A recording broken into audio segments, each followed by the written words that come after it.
Okay.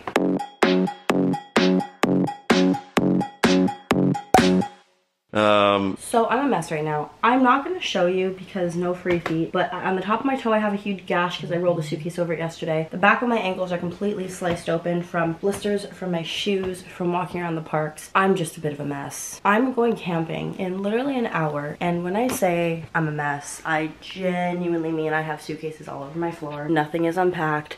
Laundry, I did a little laundry last night before sleeping for 10.5 hours. I'm a disaster. I got home late last night from Florida, from Playlist. I spent a week and a half there because I went to Disney and Universal and stuff after the actual event with my friend. She lives there, so we went to go visit her and stuff.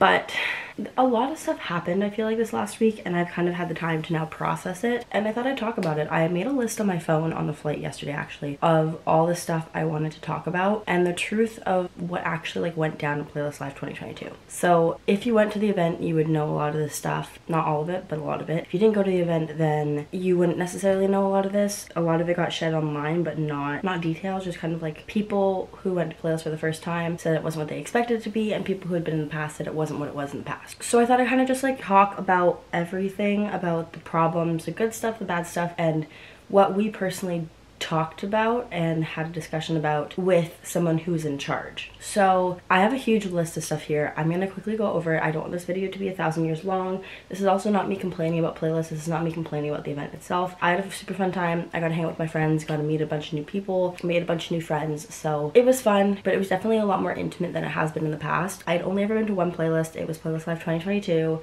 Sorry, 2020. So it was right before COVID happened, so it was the last one that was normal. It was one where Dixie and Charlie and Addison and little Huddy and, or I guess Huddy now, and Jaden and Josh and everybody was there. It was the first big event that TikTok really recognized, that was recognized in, and everyone freaked out. It was very, very busy, very full, a lot of stuff went down, but that was how it was normally like, and it just TikTok took over, but it was not in a bad way. TikTok is still the primary source of where these creators come from, and a lot of them do YouTube as well, but TikTok is the primary source of where they pulled their creators from. However, the creators that they pulled from, the first topic that I have is there was a creator shortage. Now, I don't necessarily mean that there was not a lot of people there, because there was a lot of creators there. There were just not a lot of creators that were known there.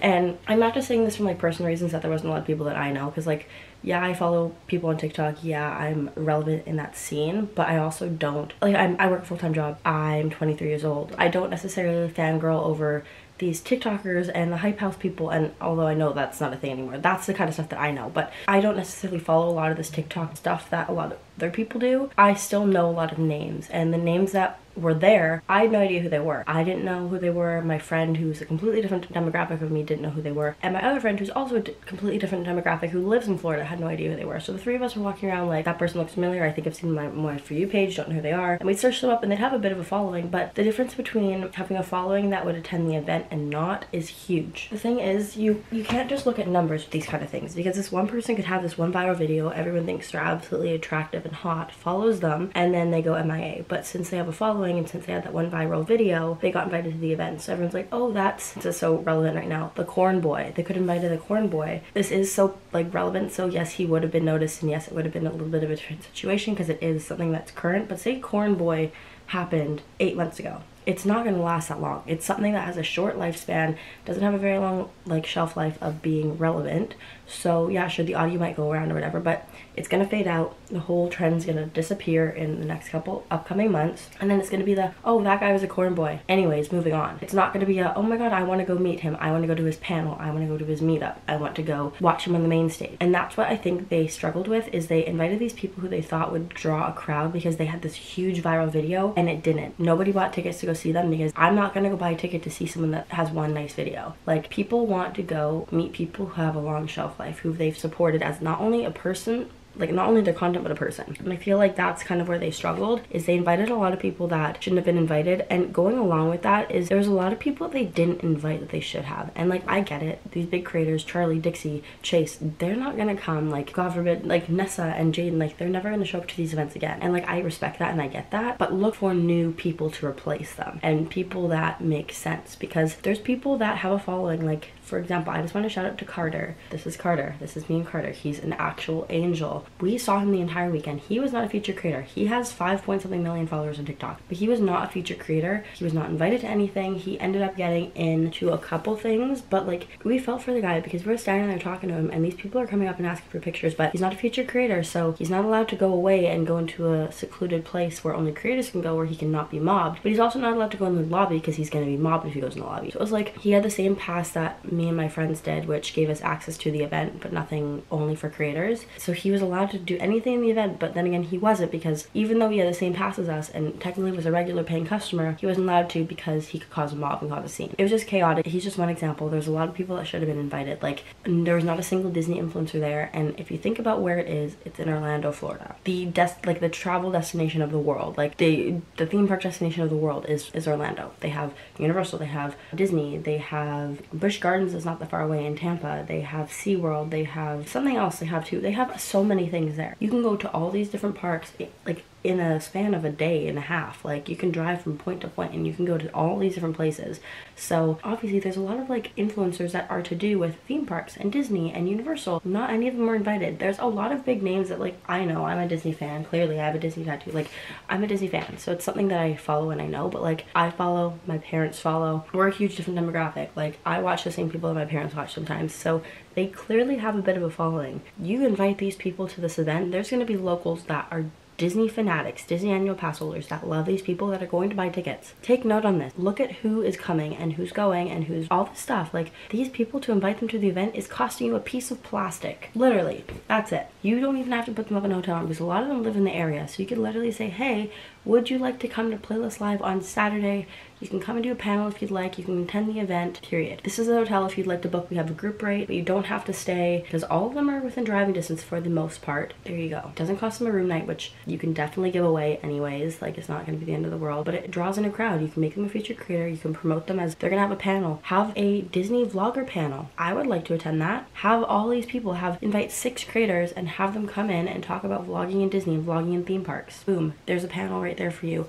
The more panels, I think the better. Yeah, it causes more staff, but it also has more things that are going to draw people in. I didn't attend a single panel. Well, technically I did. I sat there because we were resting. We literally didn't know what to do, so we sat there and rested before attending Tana's meetup. But yeah, it was just a lot. And going on from that, there was a lot of like newcomers that like didn't know what to expect, and I feel like Playlist, like, it was kind of unorganized in that sense because there's all these new creators that are coming for the first time that had no idea what to expect, and they've only known from what they've seen and heard, and it was not at all what they thought. They didn't know what to do, they didn't know where to go, they didn't know anything. So I think that in the future, Playlist, if you're listening, make it a little bit more organized for them, because like like I said, at 23, I have been through stuff, I know stuff, I've talked to people, I have genuine conversations with people. So I talked to a lot of creators who were featured or not featured, but probably should have been, like Carter, for example, and I heard what their honest opinions were. I heard their honest truths. I heard what they said and what they wanted to be changed and what they wish would happen, and a lot of them were saying this is their last Playlist, which is really sad because I love the event, I love the idea of it, I love how people can be brought together, but what I don't love is when people aren't having fun and are overwhelmed. Like, there's a lot of people that ended up staying in their rooms because they just didn't know what to do, and like that's not the fun of it. Like, the fun of it is trying to hunt down and find your favorite people. Like, the chase is part of the fun. We met every single person we wanted to meet that we knew, like, not even that we wanted to meet, every single person that we knew we had met by late Saturday night, and most of the people we met by Friday. There's a few that we met on Saturday, and we met them Saturday night,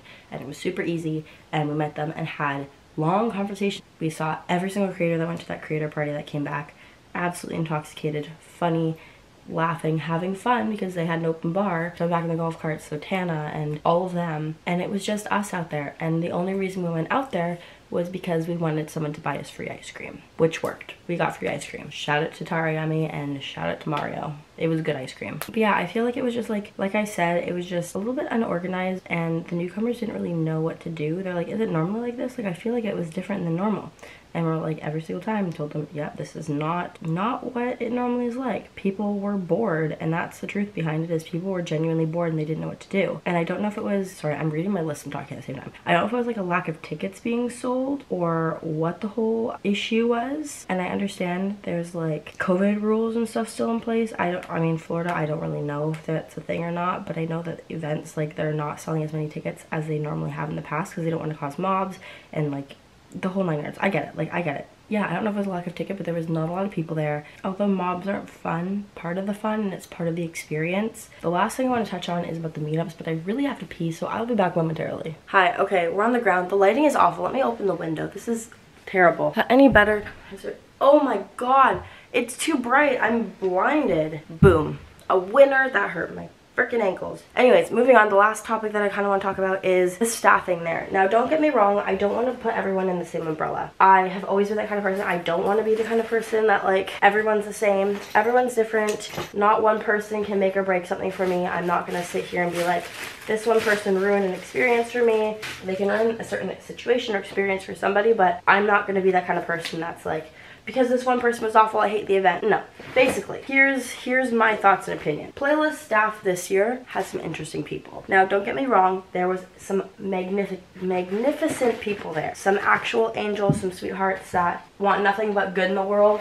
The one person that we talked to for about 45 minutes, who's like in charge of a bunch of stuff, was an actual angel, a godsend angel from who knows where, but loved him, as well as his twin brother, absolutely loved him. So there's a lot of good people that ended up showing up. I also bought these shoes. Told you, I bought everything under the sun. There was a lot of people that weren't necessarily the nice, and I hate being the kind of person to complain about people. I hate being the kind of person that's like, oh, well, these people suck. But there's a lot of people that kind of sucked. The staffing that was at Playlist was a lot of new people. They had never run the event or been to the event before, and this is all information coming directly from somebody who is in management of the event. He told us this personally, that a lot of the staff, a lot of his staff, were newcomers that hadn't experienced Playlist before, and so they didn't really know what to do or what to expect. It's not that they didn't know what to do, it's just they were new to the whole scene. So it was an adjustment period and trying to figure out where they should go, where they belong, where is best fit for them. And he told us that, like, if something goes wrong and if something happens, like, he's gonna be the kind of person that's like, I'm gonna fix it. I don't care about telling my staff you're doing a bad job, but like, he's also gonna make it work. So if that means he needs to tell one of his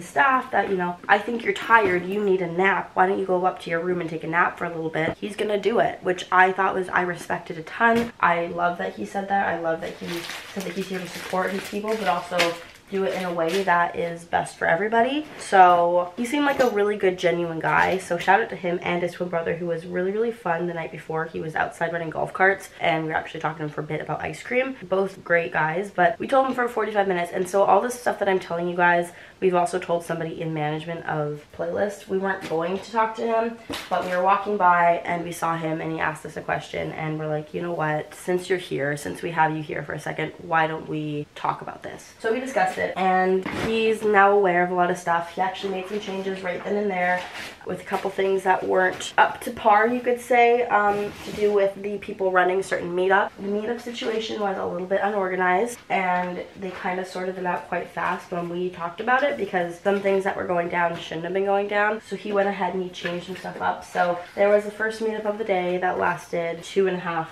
almost 3 hours, and that should not happen. It doesn't need to happen. It's unnecessary and ridiculous and not okay. And so they dealt with that and figured it out, and we addressed our concerns because it was just becoming very unorganized. They actually merged, and this kind of goes back with the whole who were at the event, like creator wise. They merged a few of the meetups to be one giant meetup, and it was in our group. So we had a couple people in our group that weren't supposed to be there, and by a couple I mean quite a few. So our initial group was Edwin Burgos, Zach Clayton, Simon, whatever his last name is, Mark Thomas, Lessive, whose name is Alex, I learned, and one other person. Oh yes, Jackson Anderson. That was our meetup group. Like, it was fine, but then it wasn't, because our group was pretty full. It had a lot of people. It was sold out. It was great. The group next to us had 2 people in it in line, which I felt so terrible for, because could you imagine coming out for your meetup and there's 2 people wanting to meet you? I would feel like absolute garbage. So that was awful. So they merged that group with us and put them at the back of our group, and then they also merged the other group next to us that had the little girl and the dad that sing. I don't remember their names, but they merged them into our group too, which had like 4 other people in their group. They merged a lot of groups together. So all of a sudden this meetup that was sold out was double in size, and it was like, this is taking forever, because a lot of people don't want to meet all the people. So it caused just like this lock of people that were trying to get to the people they actually wanted to meet. Okay, so I realized that for some reason the rest of the footage is either missing, or I didn't finish filming it, or whatever happened. Like I said, I've been absolutely exhausted the last couple days. I filmed this on Saturday. It is now Monday. I am still exhausted and dead, and I'm about to go to practice, and I might pass away from that. However, that's irrelevant right now. I just want to quickly wrap up the rest of this video. I don't want to sit here and complain about stuff the entire time. That was never my intention. My intention was to get the point across of what actually happened and kind of address some things, because I know a lot of people were quite upset with the outcome of playlists this last year. They were saying that, you know, if it was their first time, they might not come back, or it wasn't what they expected. And if it was not their first time, then it's just been different and it's changed since COVID and they won't be returning. And that just honestly makes me really sad. I don't want it to be everyone's last year. I don't want playlists to die out. It's an event that I think has a ton of potential to be huge and continue for the upcoming years. And I'm actually going to send out an email to the company. I have an email that I was actually given from somebody at the event that I'm going to send out and write in some stuff that they just need to hear, both from a fan's point of view, but also a creator's point of view, and also my own point of view from what, you know, I'm kind of in the middle. Like, I'm trying to make content, I'm trying to produce stuff, but also I'm here as a fan, but also I hear what creators have to say, but also I hear what other fans have to say that don't create content. So I kind of have an outlook from what a lot of people have said and talked to a lot of people and watched TikToks and watched videos and seen what kind of the overall impression of the event was. So I'm definitely going to send out an email. But to wrap up the whole meetup thing, basically it was chaotic and messy, and the whole situation was addressed, and it will not happen again. I have that word pinned to somebody. They have addressed it, and sure enough, it didn't happen again. This happened on the on the Saturday, and on Sunday everything was all cleared up. They made sure nothing like that would happen again, and if it did, then they addressed it right off the bat. The person who was responsible for some of the stuff took full responsibility and said that he would never do stuff like that again. Like, this guy seems very, very trustworthy, and I want to really address that. He was somebody who definitely made our playlist experience a lot better. But yeah, I just kind of want to wrap this up and end it like that. It was a fun time. I met a lot of new people, and I had a really fun time hanging out with my friends. So I will be hopefully returning. However, Playlist has a new setup with how they're doing their passes next year. I'm actually checking right now because I'm awaiting confirmation of being allowed to purchase tickets. That's a whole nother thing on its own. You don't even want to know. It's a chaotic mess. If you want to read about it, it's on Playlist website, but I'm not going to go into details about how you have to apply to attend next year. But besides the point, I will also be addressing that in the email, and when I do receive an email, maybe I'll do a follow-up on how things will be run in the future if they do get back to me. However, this is it. I'm going to end this here. Stop complaining. I love you guys. Hope you had fun at Playlist if you went, and if you didn't go, hope you can attend Playlist in the future and have fun. It is a super fun event, and I feel like it's just nice to be around like-minded people, and overall, that was what I went for. Anyways, I love you guys. I'll talk to you later. Bye. Just think about it right now. Everything's okay. No matter where you find yourself, no matter what kind of stuff is going on in your life, underneath it all, everything's actually all right.